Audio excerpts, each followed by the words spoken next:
original idea for Seven Wonders of the Waterways was first proposed in 1946 by Robert Aikman, co-founder of the Inland Waterways Association. Some 50 years or so later, we at Video Active modified that list slightly in order to produce our original programme called Seven Wonders of the Waterways.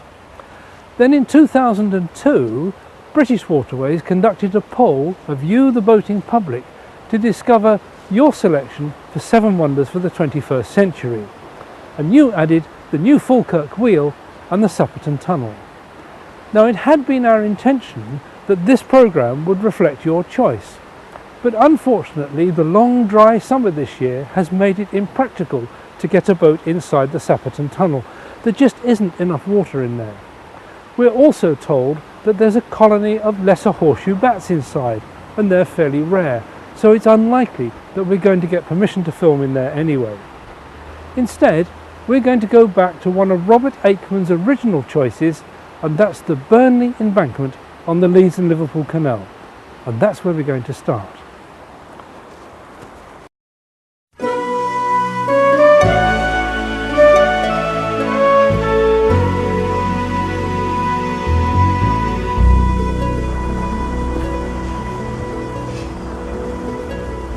The 60-foot high earthwork structure carries the canal through the town at rooftop level. It's known as the Straight Mile, although at 3,000 feet long it's more like 2/3 of a mile. Early boatmen called it the Burnley Val, although as with all these early boatman namings, no one's quite sure why. It's no accident that cotton towns grew up in these dank, wet Lancashire valleys, because the high humidity made the cotton fibres much less likely to break. From our vantage point up here on the embankment, we really do look down onto the roofs of the long rows of terraced houses. The route that the Leeds and Liverpool Canal was to take had been argued about for over 2 decades. When that discussion first started, way back in 1770, the Lancashire cotton industry hadn't really got going, and all that the mainly Yorkshire Canal promoters were interested in was finding the shortest route possible to the western coastal port of Preston at the head of the Ribble estuary. Their route, surveyed by John Longbottom, didn't take in Burnley and the Lancashire cotton towns at all. In 1790, a new Act of Parliament was passed to raise the necessary funds to continue work on this western section of the canal, with Robert Whitworth as the engineer.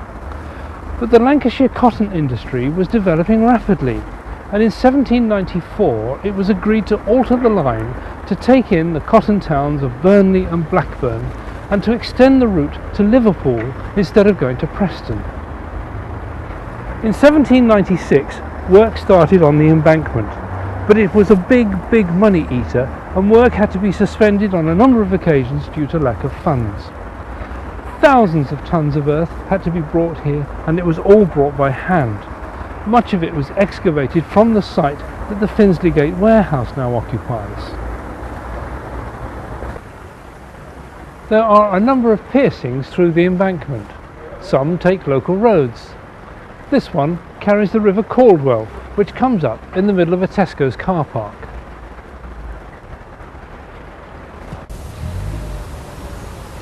We took our boat across the embankment in the middle of summer. It's surprising what you find tucked away up here, out of sight in the centre of town. The straight ribbon of water ahead just seems to go on forever. No wonder they called it the Straight Mile.